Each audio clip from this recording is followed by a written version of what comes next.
राजगडावर आता भल्या पहाटेपासून हळूहळू उतरत असलेले दाट धुक्याचे बख्तर दिवस कासराभर वर चढला तरी हटत नव्हते.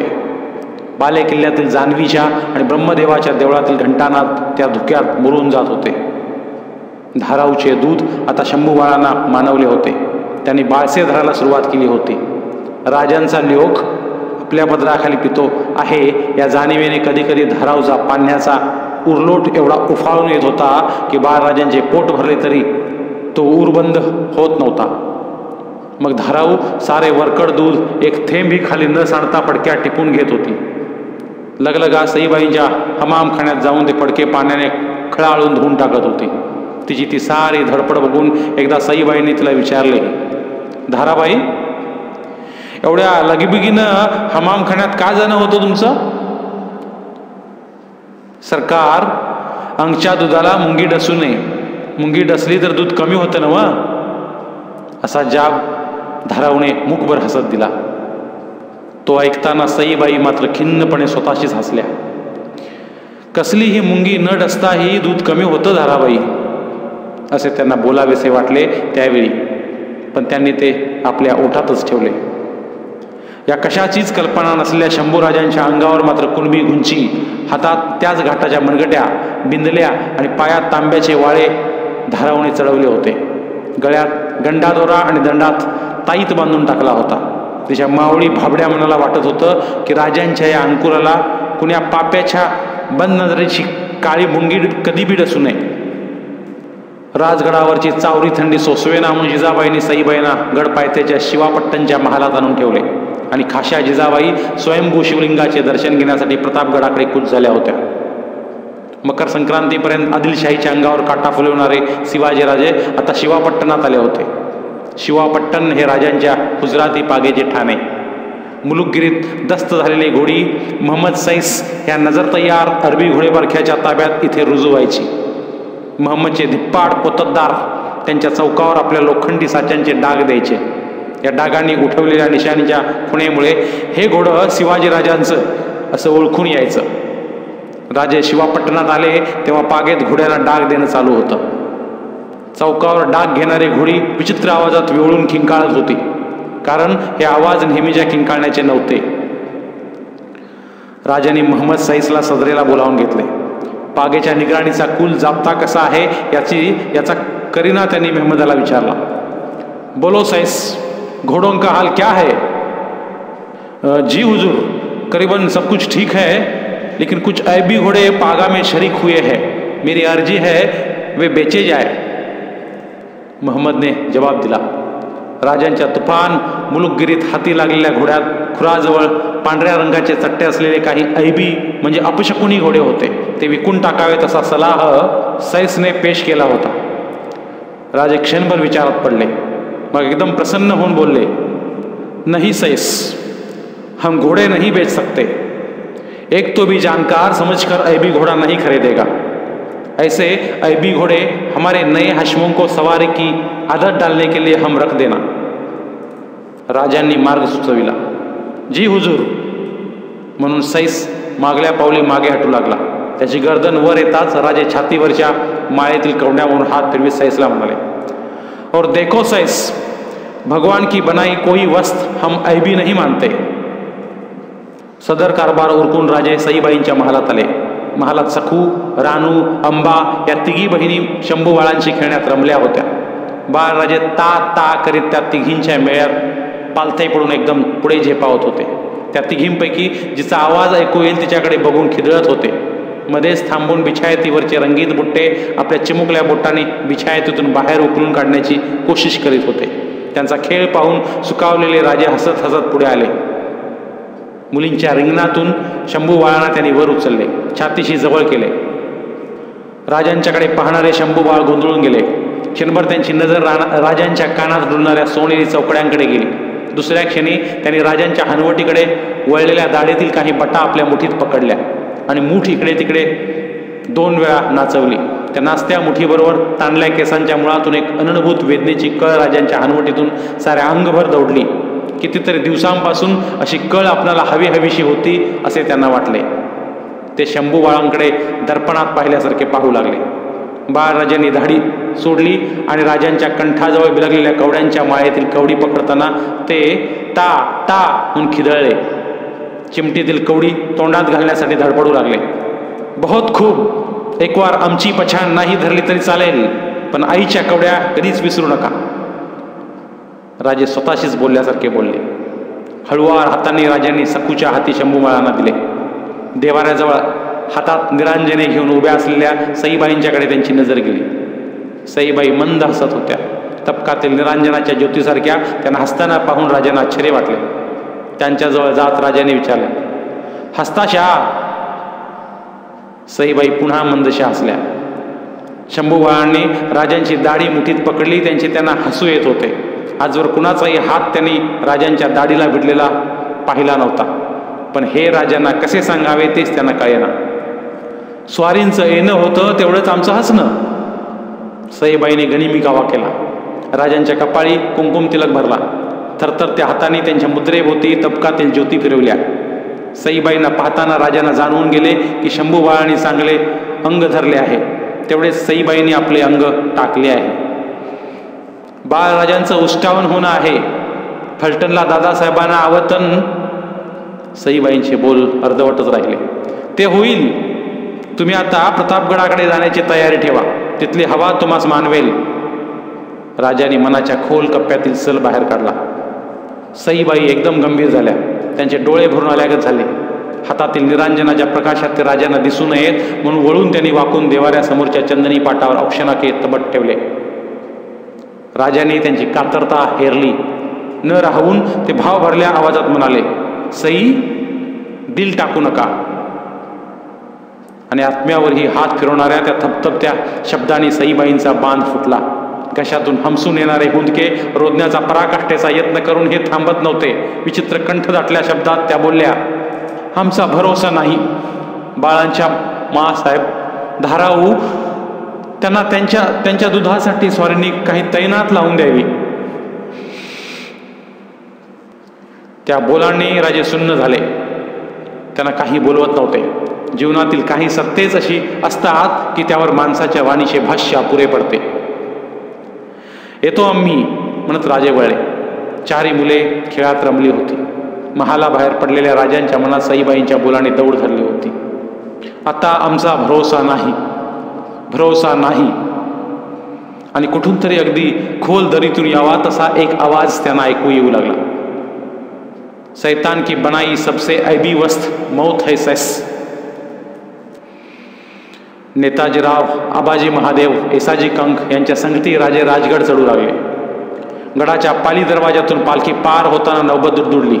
तिच्या आवाजाने पद्मावती माचीवरच्या निशाण बारदारांना आपोआप इशारत मिळाली. त्यांनी लगबगीने निशाण चौथऱ्यावर भगव्या जरीपट्यांचा ध्वजदंड उभा केला.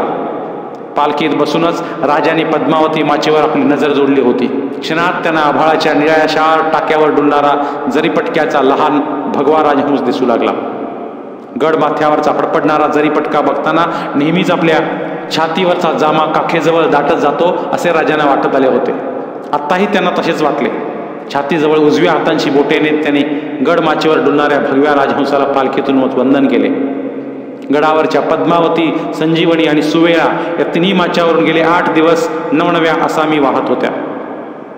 राजाने थैलीस्वार धाडून साऱ्या खाशांना राजगडावर पेश होण्याची फरमाने दिली होती. कान्होजी जेधे, मोरोपंत पिंगळे, मानाजी भोसले, सोनोपंत डबीर, तानाजी मालुसरे, रघुनाथ बल्लाळ अत्रे, बाजी सर्जेराव, निळोपंत आणि रामचंद्रपंत बहुलकर, संभाजी कावजी, सुभाजी इंगळे सारी मंडळी जरीने गड दाखल झाली होती आणि साऱ्यांना बलाऊ धाडण्यात राजांचा काय मनसुबा असावा याची खलबते करीत होती. राजांची पालखी पद्मावती माचीवरच्या सदर महालासमोर ठाण झाली. राजांना साऱ्यांनी अदब मुजरे घातले. ते मुजरे आपलेसे करताना राजांची उभट मुद्रा उजळून निघाली. दौडीत ठिकठिकाणी भेटणारी मंडळी आज इथं राजगडावर एका जमावाने दिसत होती. सर्वांसह माचीच्या सदर महालाकडे जात असतानाच राजांनी प्रमुख तटसरनोबत सिदोजी थोपट्यांना सदर दरबाराचा भेद सांगितला. वासुदेवपंत हनुमंतेंना मरातबाच्या साजाची सरपोसबंद तबके सिद्ध करण्याची सूचना दिली. श्री सांबाचे आणि पद्मावतीचे दर्शन घेऊन आलेले राजे सदर बैठकीवर सुखावले. सर्व मंडळींनी त्यांनी बसण्यासाठी हाताची इशारत केली. सदर बसली. राजाने पुजाऱ्याने पेश केलेल्या परडीतील भवानीचा भंडारा चिमटीत घेऊन ती चिमट जगदंब जगदंब म्हणत सदरेसमोर उधळली. दुसऱ्या चिमटीने भंडारा कपाळावरच्या शिवगंधावर घेतला. चिमटीची दोन्ही बोटे आपल्या गळ्याला टेकवली. भंडाऱ्याची भली थोरली परडी साऱ्या सदरभर फिरली. मानकरांनी आपले मळमळट भंडाऱ्याने भरून घेतले. राजाने आपल्या मनचा हेतू खुला केला. एक तपापूर्वी रायरेश्वरावर आम्ही श्रींचे राज्यास अनभाक्याने बांधील झालो. उमर कवळी असता दिमतीला मुठभर असामी असता आम्ही अगस्तीचा मनशा बोलून गेलो. आजवर श्री साम यश देणारे थोर झाले. एकट्याने बांधू म्हणता राहणीचे साधे घरटे बांधणे ही साध्य नच होय. ये तो श्रींचे गोमट्या राजांची बाबत. आमचे 2 हात कैसा नतीजा पावावेत. एक म्हणता 10 हात आमच्या पाठीशी आले. पोक्तांचे जाणते बोल आम्हास मार्गी लावते झाले. आऊसाहेबांचे मायेचे हात धीर दिलासा आणि डोळे आशीर्वाद देत आले. आज आम्हास याद येते ते आमच्या दादोजींची, बाजी पासलकरांची. क्षणभर राजांचा आवाज घोगरा झाला. तुम्ही साऱ्यांनी अंगेजनीने कस्त केली म्हणून श्रींचे राज्याने अंग धरले. आज 40 गडकोटांवर जरी पटका चढला. 10,000वर पावलोक आणि तितकाच घोडा लोकांचा जमाव जमला. आम्हा साऱ्यांची कदर करणे आहे म्हणून ही सदर आम्ही बोलावली. जैसी साध्य होय तैसी कदर आज आम्ही करतो आहोत. याहून तुमची जाणती कदर श्री आमच्या हातून करवून घेणार. ये समयी कोणास आमच्या हातून गैरमरातब झाली या स्त्रीसाठी मन मोठे केले पाहिजे. आम्हास आपले लेकरू मानले पाहिजे. समस्तांनी लेकरास आसरा दिला पाहिजे. जंग मैदानावर कंठाची घाटी फुलवून हर हर महादेव गरजत गनिमावर तुटून पडणाऱ्या शिवाजी राजांचेच हे दुसरे रूप होते. ते पाहून सदरेवरच्या 12 बंद्यातील रांगडी मणे हेलावून गेली. राजे बैठकीवर उभे राहिले.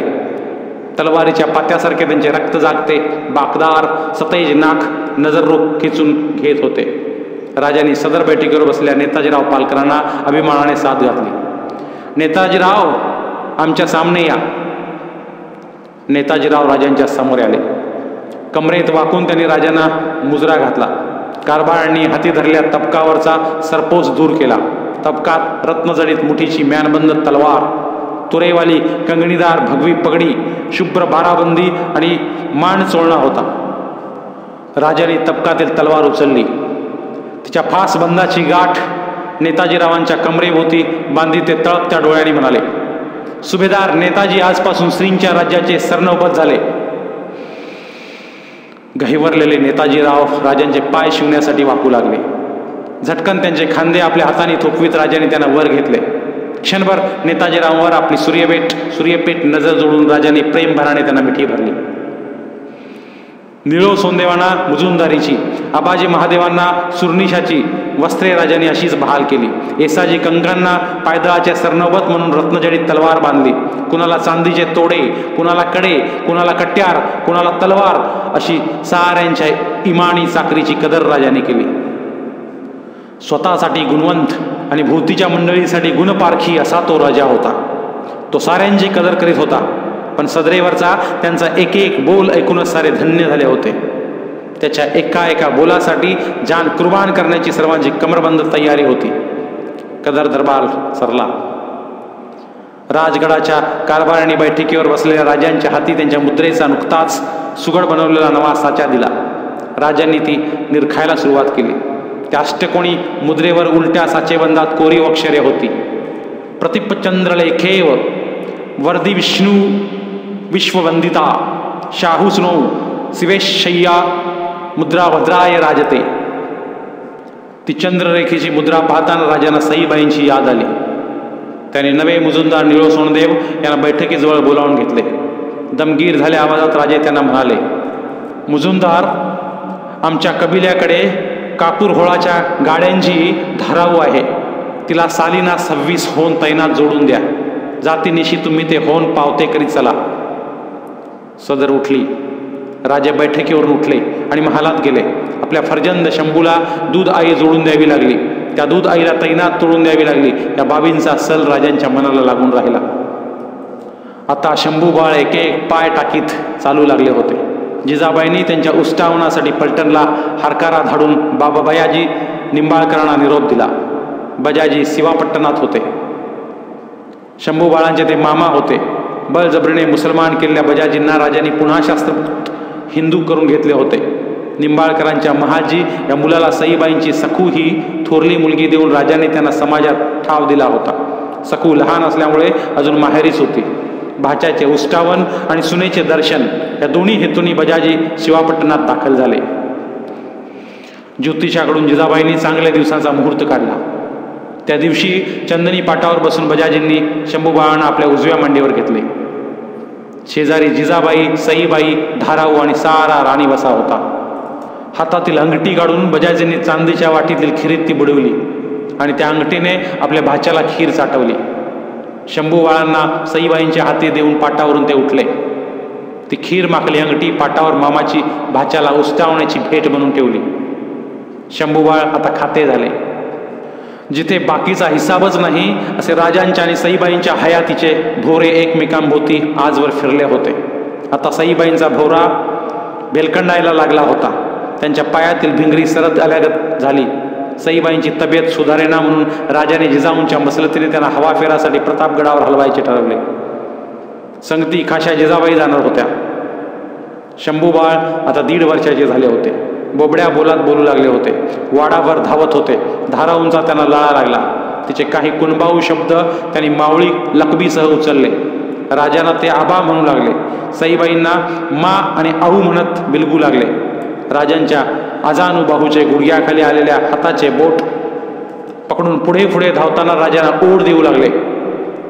शंभूबाळ हे राजांच्या विसाव्याचे छोटेखानी ठाणे झाले. ते डोळ्याआड होऊ नयेत असे राजांना वाटत होते, पण सईबाईंना हलवण्याचा बेत करताच शंभूबाळाला पाठवणे भाग होते. एके दिवशी कबिल्याचे मेने तयार झाले. राजगडावरून राजे शिवापट्टणच्या महालात आले. देवदर्शन घेतलेल्या जिजाबाई, सईबाई, धाराऊ, शंभूबाळ आणि मुलींना घेऊन महालाबरोबर बाहेर पडू लागल्या. राजाने पुढे होत जिजाऊंचे पाय शिवले. आम्ही संगती आहोत, चिंता कराया कारण नाही, जिजाबाईंनी राजांना धीर दिला. राजांनी धाराऊचे बोट पकडलेल्या शंभूबाळांच्या काकेत हात घालून त्यांना वर उचलून घेतले. त्यांच्या शिवगंध रेखलेल्या सतेज कपाळावर आपले ओठ टेकले.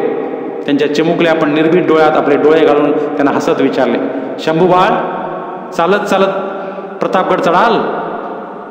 हा आबा, आम्ही पलत पलत गल चढू. शंभूबाळ डोळे मोठे करून बोलले. राजाने त्यांची पाठ सोपटीत त्यांना खाली उतरवले. त्यांना आपल्याजवळ ओढून त्यांची हनवटी वर उचली. जिजाबाई बोलल्या, गंगेच्या शांत विशाल पात्राने बिलकत्या खळाळ ओढ्याला बोलाव्या तशा. बाळ शंभू, आबांच्या पायावर डोई ठेवायची ना?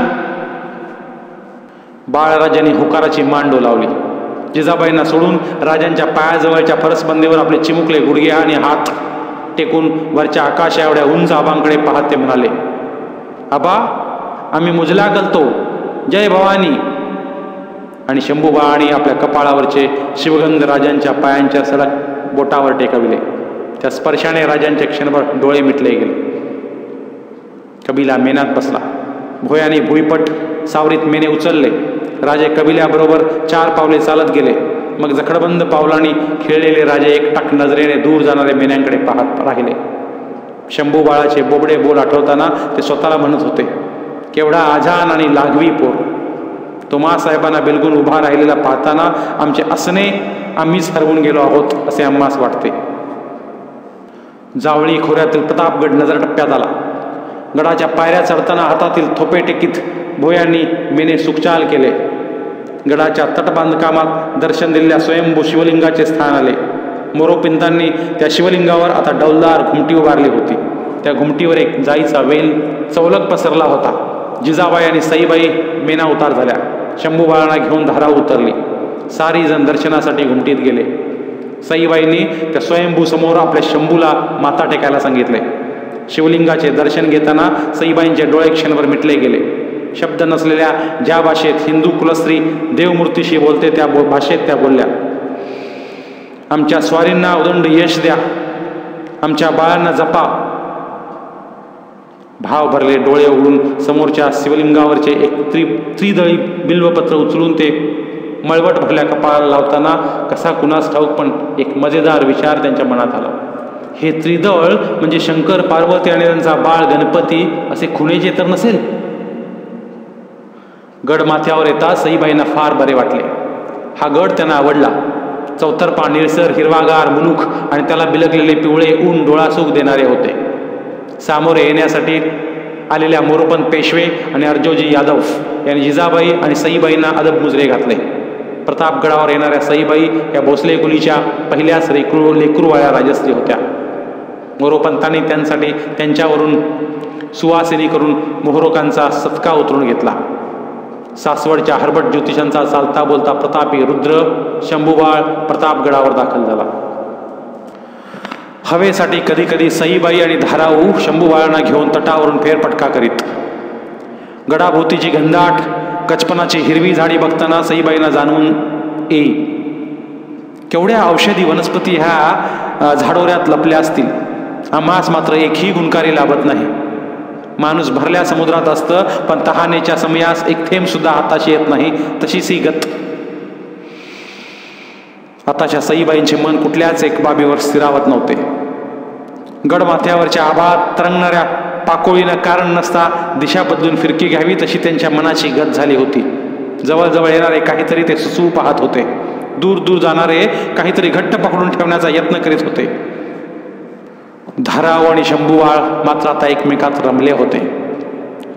बाळराजांना घेऊन गडावरच्या देवळाच्या घुमटीतील घंटा वाजवून दाखवणे ही तर धाराऊंची रोजची एक कामगिरी झाली होती. कधी कधी बाळराजे हात उंचावून आपणच घंटा वाजवण्याचा हट्ट घेत. कितीतरी वेळ मग शंभूबाळ घंटानादातच रमून जात. हिवाळा हटला. रंगीत रानफुलांनी आपले तुरे वर काढले. वैद्याकडून तऱ्हेतऱ्हेच्या दवा मात्रा जिजाऊ सईबाईंना देत होत्या. उगाळलेल्या मात्रा कणाकणाने झिजत होत्या. सईबाई तशाच झिजत चालल्या. क्षणभर शंभूबाळांना उचलून घेतले तरी त्यांचे हात भरून येऊ लागले.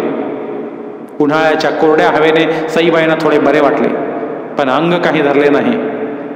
गडावरची होळी उदासपणे पेटून विझली. मोरोपंत, अर्जोजी, वैद्य, जिजाबाई साऱ्यांना सईबाईंचे डोळा देखत विझणारे अंग पाहून उरात चलू लागले. जिजाबाईंनी व्रतवाक्यल्य उपवास सुरू केले. अंगारे, धुपारे, लिंब, लोणं सारं सईबाईंच्या पुढे हरत होतं.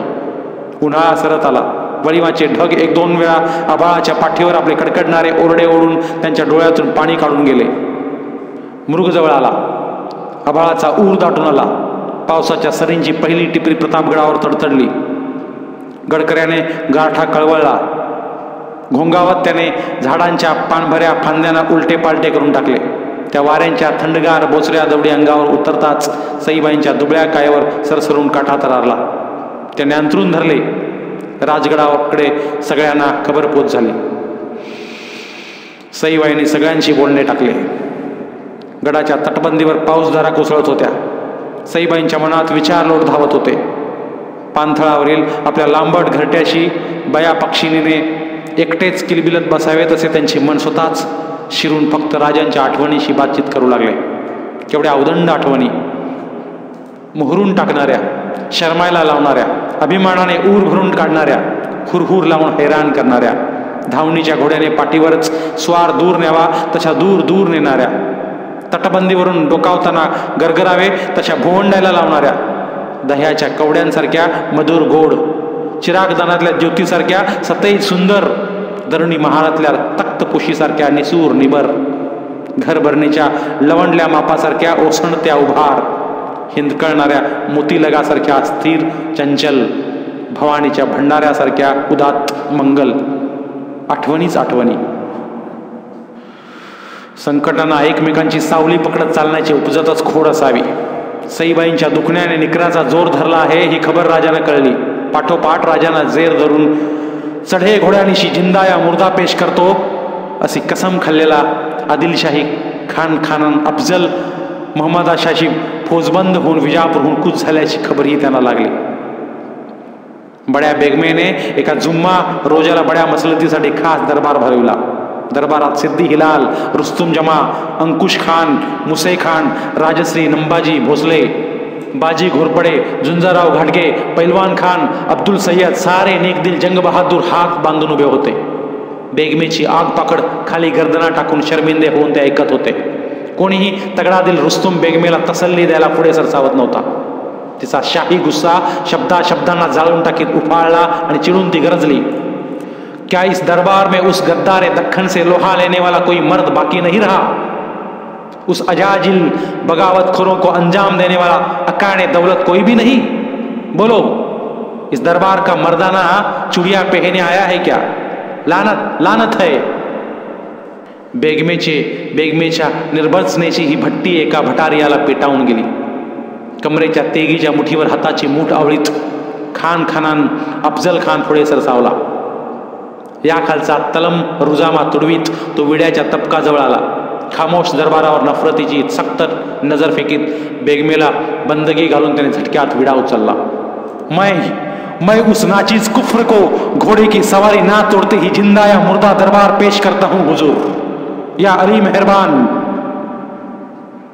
त्याने विडा घेतलेला हात आसमानाकडे उंचावीत घोगऱ्याचा जात कसम खाल्ली. आफरीन, अलहम्द, अल्लाह, सुभानअल्लाह, मरहबा. चारी बाजूनी बेहोश चित्कार दरबारात उठले. सगळ्यांना आपणच जणू अफजल खान असून तो विडा आपणच उचलला आहे असा गौर झाला. पण तकदीरीने त्या विड्यात कुणाकुणाच्या मौतीची सुपारी पेरून ठेवली होते हे ना बेगमेला, ना अफजलला, ना दरबारातील एकाही समशेर जंगाला माहीत होतं. खानाच्या खांद्यावर मराताबाची खिल्लत चढली. शिरावर किताबांची बरसात बसरली. दरबार बरखास्त झाला. जुम्मा रोजाला एक मोठा मनसुबा खडा झाला. खुशीत दरबारी बाहेर पडले.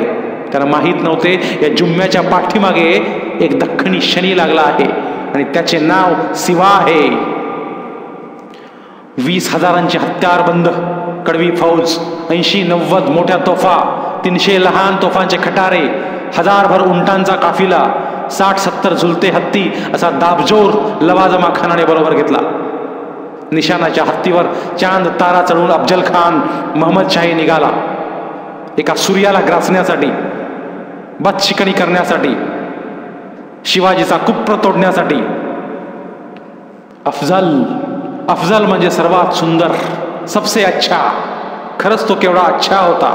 फर्जंद शहाजीराजे भोसले यांच्या हातात हातकड्या जकडून भरल्या.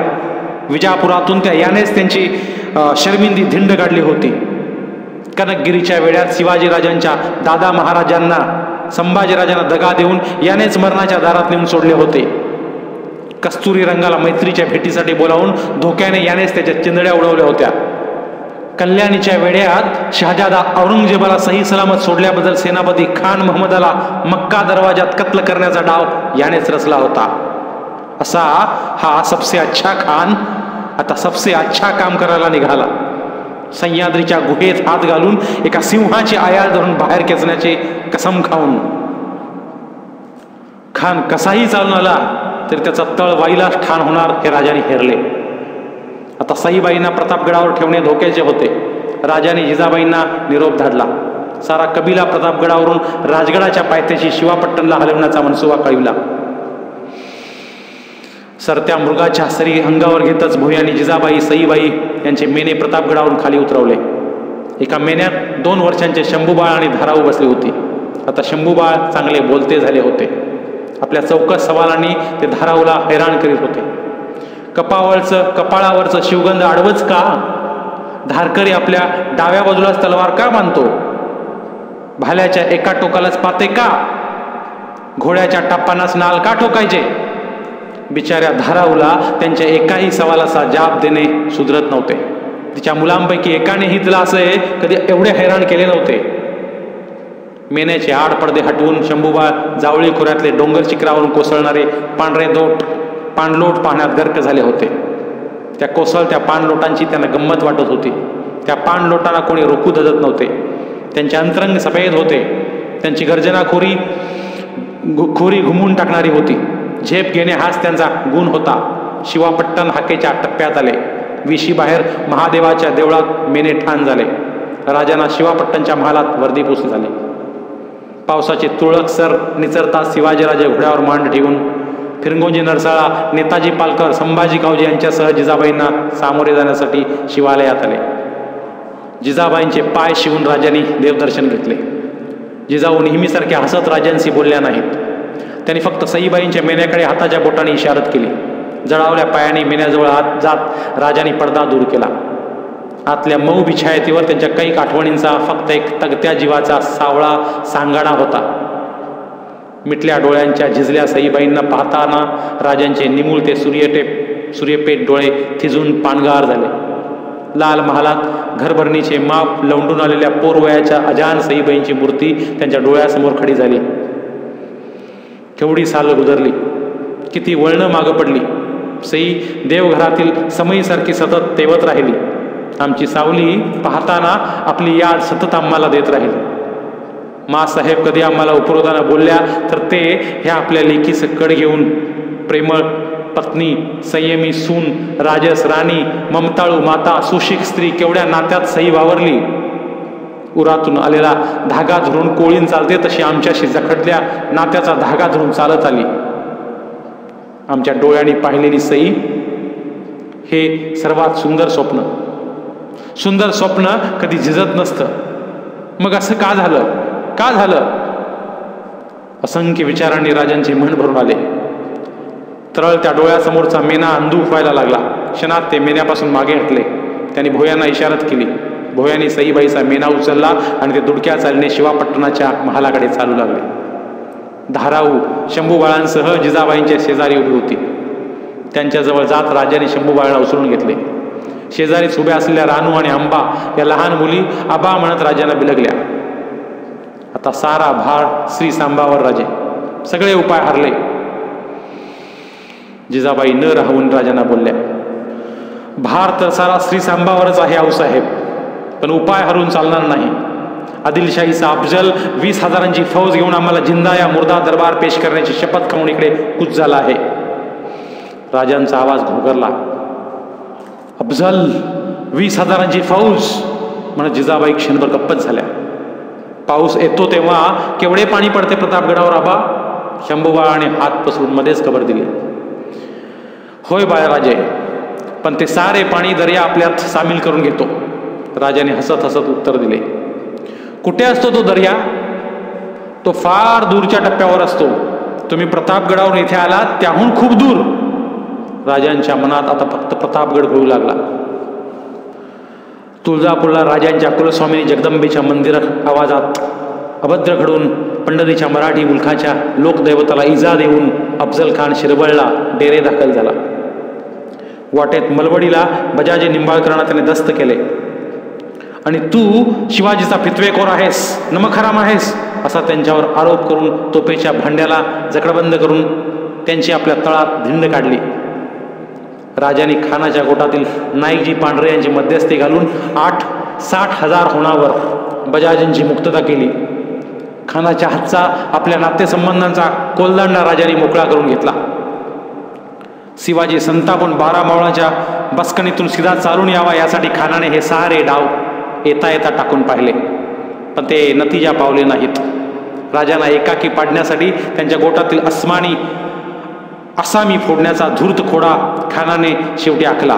कुणाला जरब देऊन, कुणाला लालूच देऊन, कुणाला गोड बोलून त्याने आपल्या फौज पंखाखाली घेण्यास सुरुवात केली.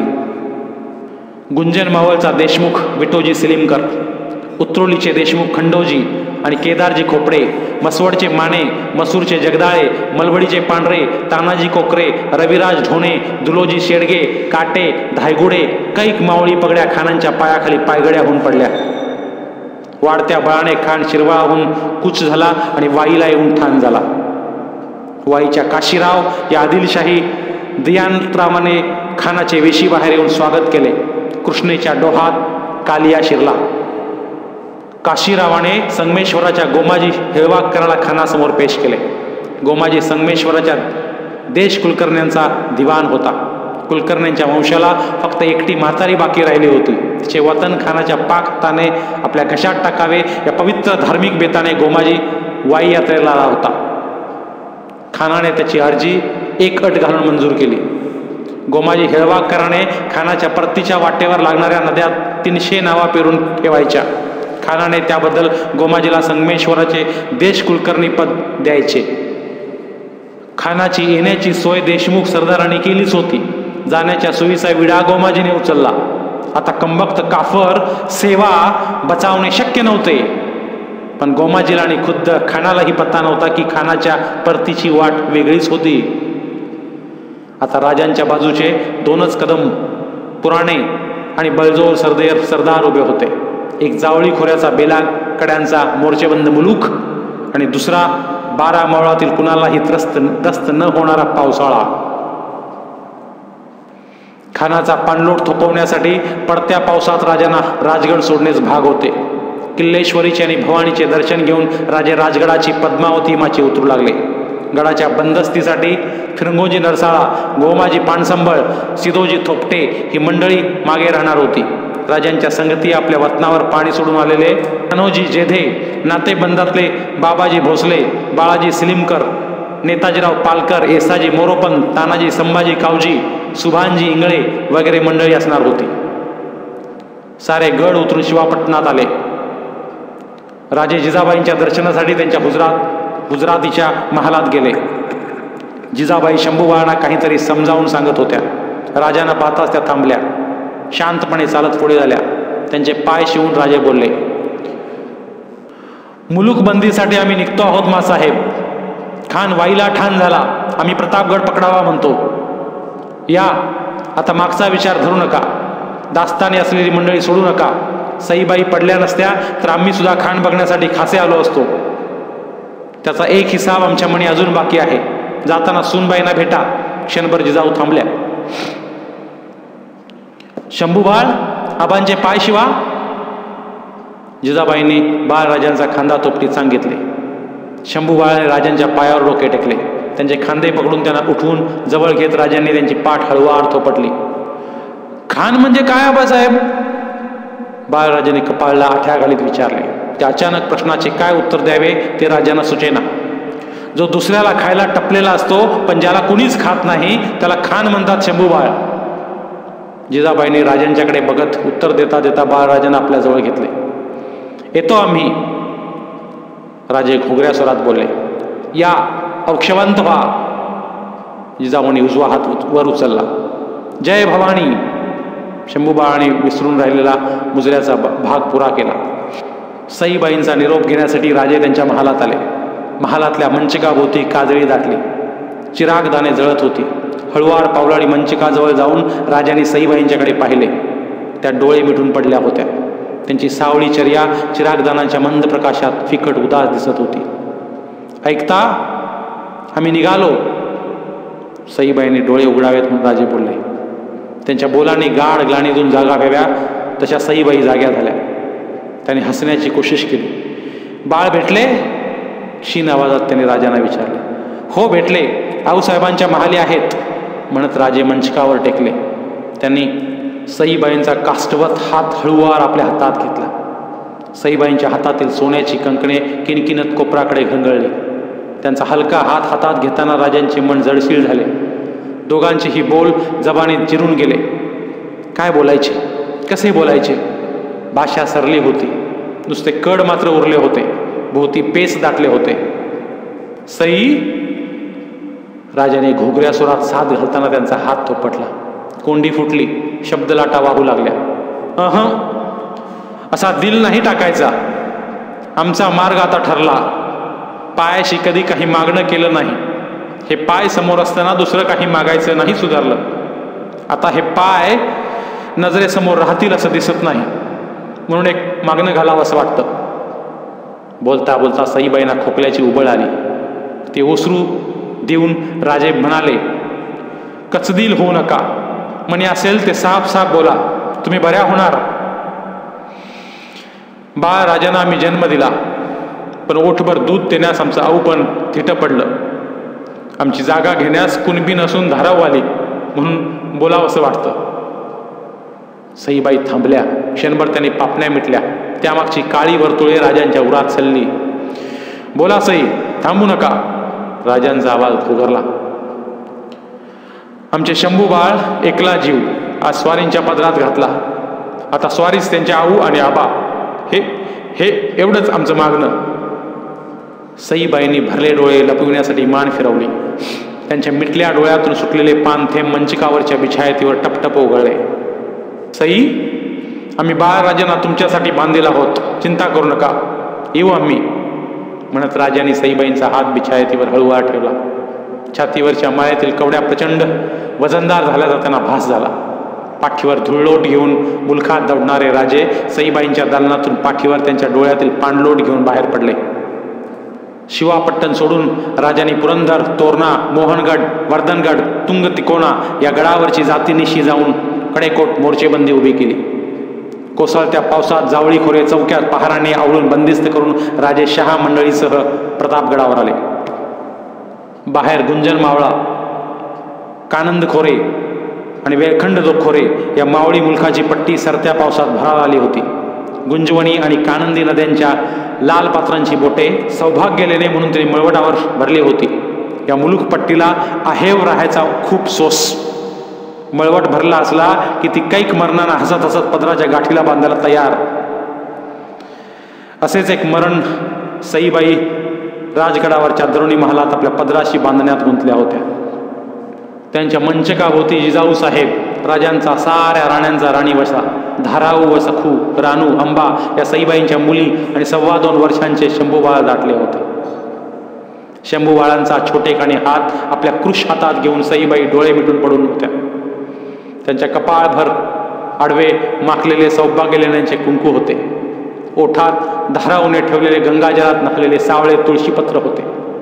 महालातील चिरागदाने काळजीने काळजली होती. त्या उदासमंद प्रकाशात साऱ्यांच्या मुद्रा फिक्रमंद दिसत होत्या. राजगडाच्या उभार माथ्यावरचे आभाळ काळवंडले होते. मिटल्या डोळ्यांच्या सईबाईंना या कशाचेच भान नव्हते. त्यांचे सोशिक सावळे मन आज एक आगळाच खेळ खेळत होते. आजवर मनाचा हा असला खेळ त्यांनी कधीच पाहिला नव्हता. सईच्या असंख्य सावल्या पकडण्याचा तो प्रयत्न करत होते. खेळ ऐन भराला आला होता. असंख्य सावल्या नाचत होत्या. सईबाईंचे भान हरपत चालले होते. किती उदंड सावल्या!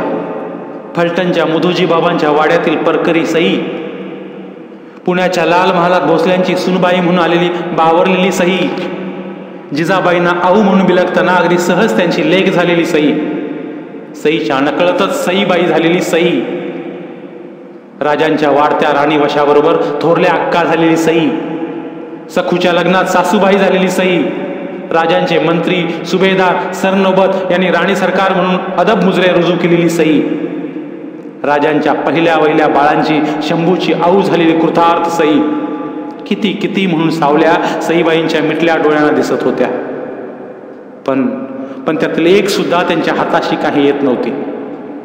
आम्ही आमची सावलीच हरवून बसलो की काय, अशी त्यांना शंका आली.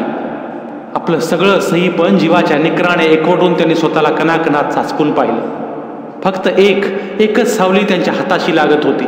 पण ती त्यांची नव्हती, ती होती राजांची, त्यांच्या स्वारीची.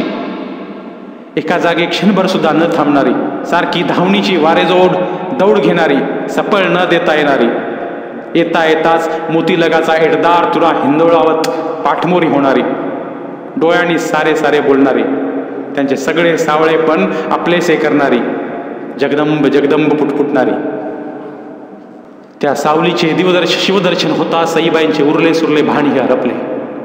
त्यांच्या मस्तकाची भिंगरी गरगर फिरू लागली. आठवणींची वर्तुळे त्यांच्या सावळ्या मनाच्या सरोवरावर रेखू लागली. जीवाची दिवली थरथरू लागली. आठवणींचे माप लवंडले.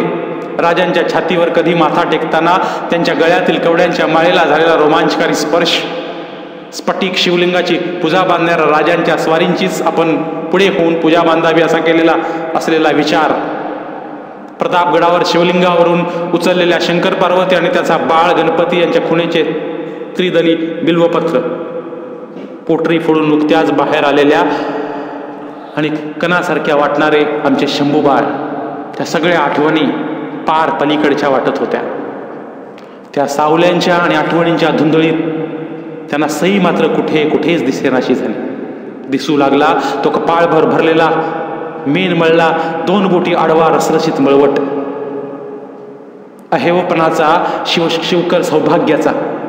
त्या मळवटाचे आडवे कुंकू हळूहळू मोठे होऊ लागले. म्हणता म्हणता नगारे एवढे झाले क्षणभर दुडदुडले, पुन्हा मोठे होत आभाळा एवढे झाले. आता ते त्यांच्या कपाळी काही मावत नव्हते.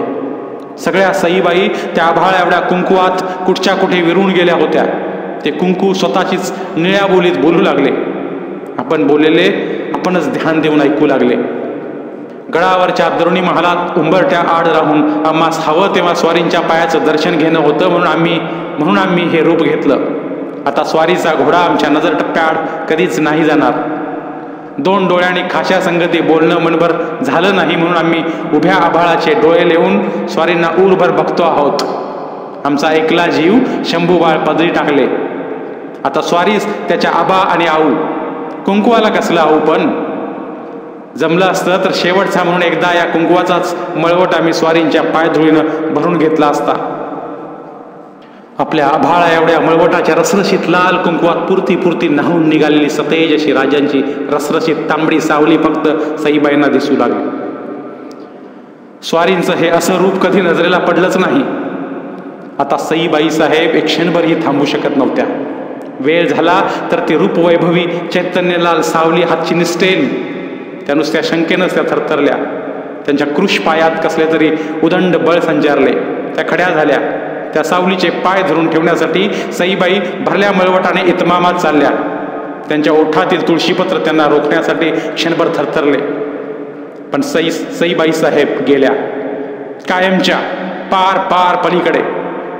राजांचे सावळे सुंदर स्वप्न सरले. सईबाईंचा निष्प्राण हात शंभूबाळांच्या हातातून निसटला.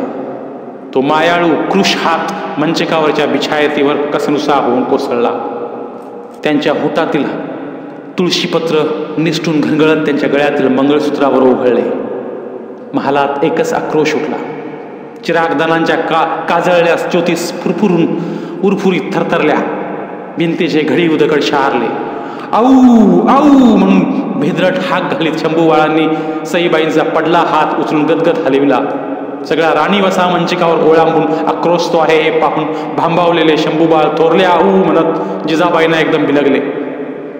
धारामुळे बाळराजांना महालाबाहेर काढले.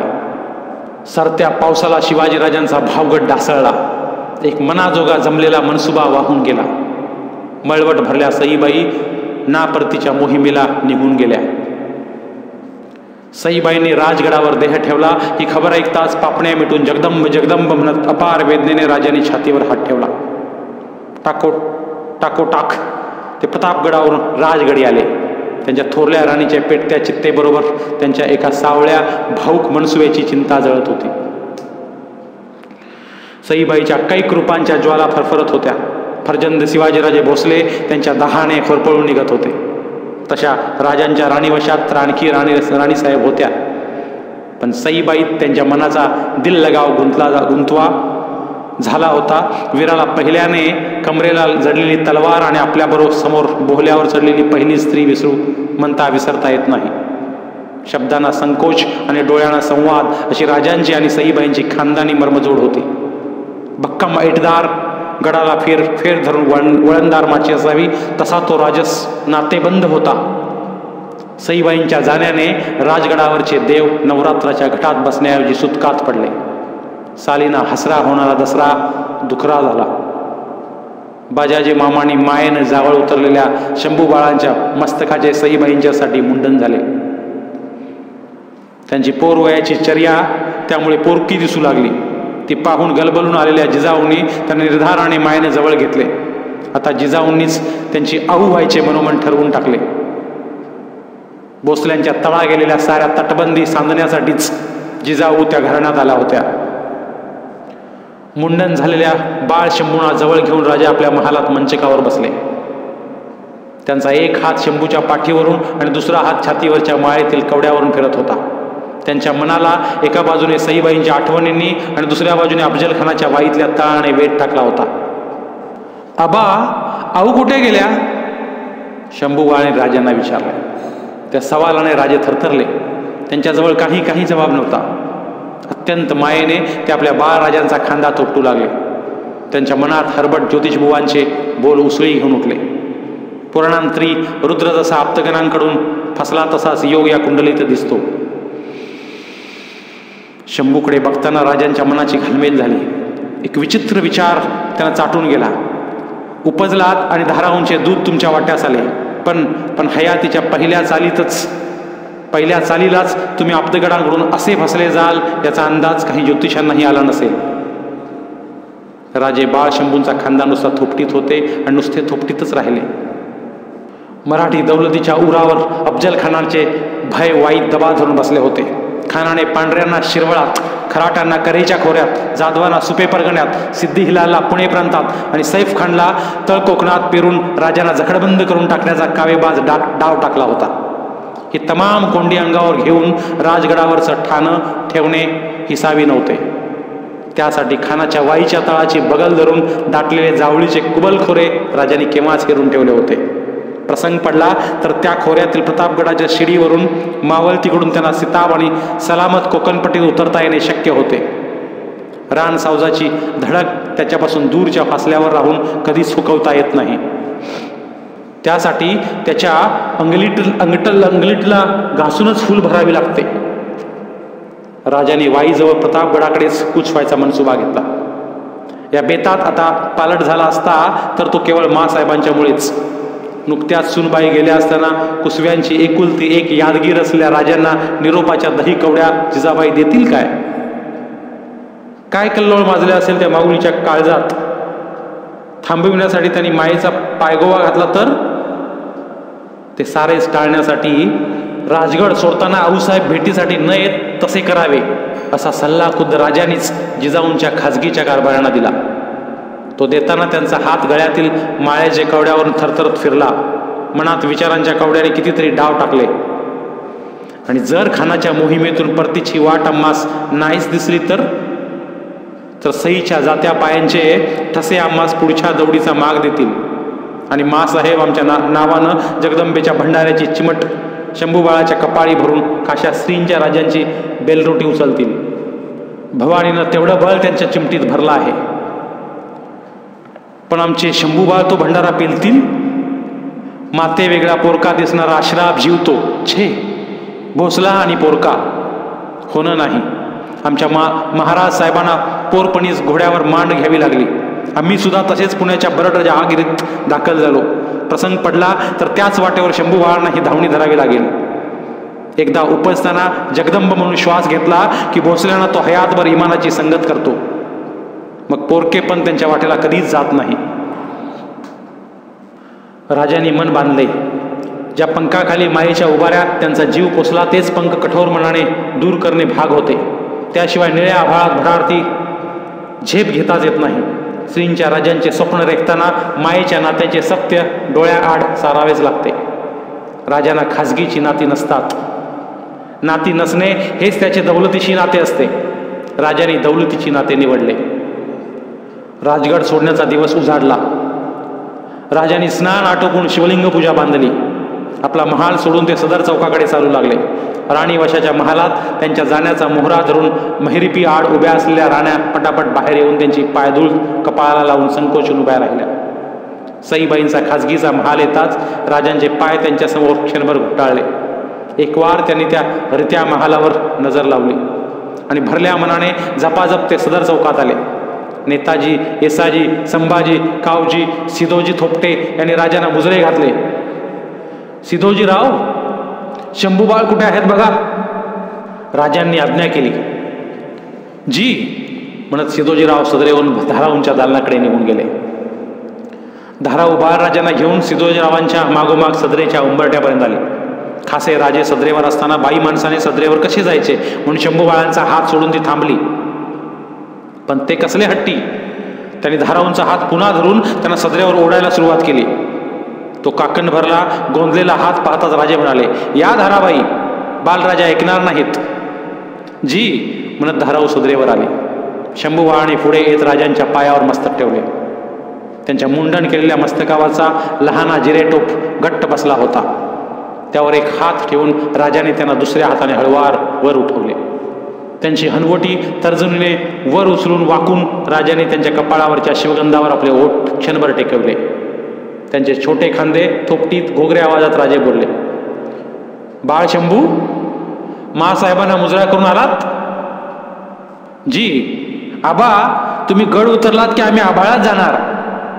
शंभूबाळाने हात उंच करून आभाळ दाखवले. ते कशाला? आमच्या आऊसाहेबांना मुजरा करायला. थोरल्या मासाहेब म्हणतात त्या वर गेल्यात.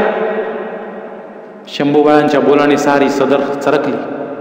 राजांचे डोळे सदरेच्या बगलेल्या असलेल्या जिजाऊंच्या महालावर पडले. उरात कल्लोळ माजला. धाराऊ, शंभूबाळांना घ्या. निर्धाराने राजाने बाळराजांना तोडून धाराऊंच्या हाती दिले. चला मंडळी म्हणत राजे सदर चौकाबाहेर पडू लागले. निम्मी शिम्मी फरसबंदी ते चालून गेले असतील नसतील, तोच रणशिंगांच्या ललकारीसारखी मायेच्या जरबेनं थपथपलेली साज सदरेच्या बाजूने त्यांच्या कानावर पडली. शिवबा, आमची गाठभेटी न घेता चाललात, आम्हास पाठमोरे झालात. पाठीवर थाप भरणाऱ्या चंदी खरारा करणाऱ्या घोडे पारख्याने मागून इशारतीची साथ घालतात जातीवंत अरबी घोडा भरल्या कानाने मोहरा फिरवतो तसे राजे गर्रकन वळले. तरा चालत त्यांनी सदर पायऱ्या मागे टाकल्या. त्यांच्या केशरी टोपात जडलेली मोतीलाग लढालड इंदकळत होती. छातीवरच्या कवड्यांच्या माळेला हबके बसत होते. जिजाऊंच्या डोळ्यांना डोळा बिडवण्याचा त्यांना धीर होत नव्हता. तडक जाऊन त्यांनी आपल्या मासाहेबांच्या सात्विक गोऱ्या पायावर आपले मस्तक विसावले. त्यांचे खांदे मायेनं पकडून त्यांना उठवी जिजाऊ म्हणाल्या, उठा. कोण म्हणतं आम्ही तुम्हाला रोखून धरणार? भोसल्यांचा कबिला कधीच कचदिल नव्हता, असणार नाही. सुखे जा. आमच्या शंभूबाळांचे, तुमच्या दादा महाराजांचे पुरते उसने घ्या. खानाचा खात्मा करा आणि ध्यानात ठेवा, आम्ही तुमच्या परतीच्या वाट्यावर नजर जोडून आहोत. घ्या. म्हणत जिजाबाईंनी धाराऊकडे पाहिले. तिने दह्याची वाटी जिजाबाईंच्या हाती दिली. जिजाबाईंनी दह्याच्या घट्ट कवड्या राजांच्या गुलाबी तळहातावर ठेवल्या. त्या ओठाहाड करून राजाने क्षणभर जिजाबाईंच्या डोळ्यात पाहिले. त्यांना वाटले भवानीची मूर्तीच मासाहेबांचं रूप घेऊन समोर खडी आहे. या औक्षवंत व्हा, आई अंबा तुम्हास यश देणार थोर आहे.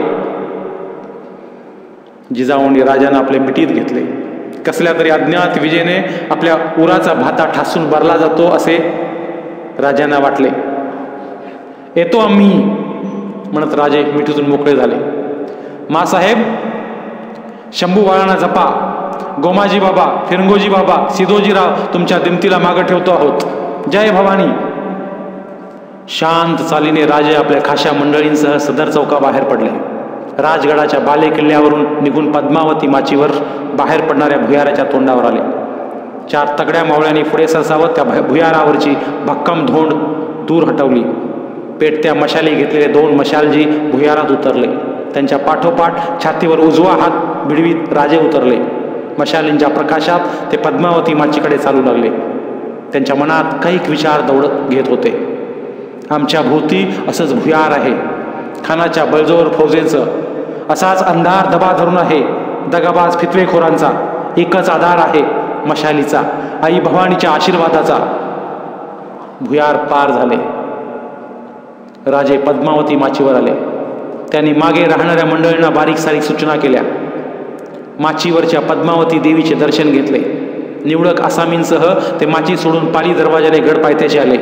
एकदा त्यांनी राजगडावर नजर जोडली. घोड्याच्या जिनावर मांड घेऊन टाच मारली. राजांची घोडे तुकडी प्रतापगडाचा रोख ठेवून दौडू लागली. बाले किल्ल्याच्या तटबंदीपाशी जिजाबाई शंभूबाळाला घेऊन उभ्या होत्या. त्यांना धूळ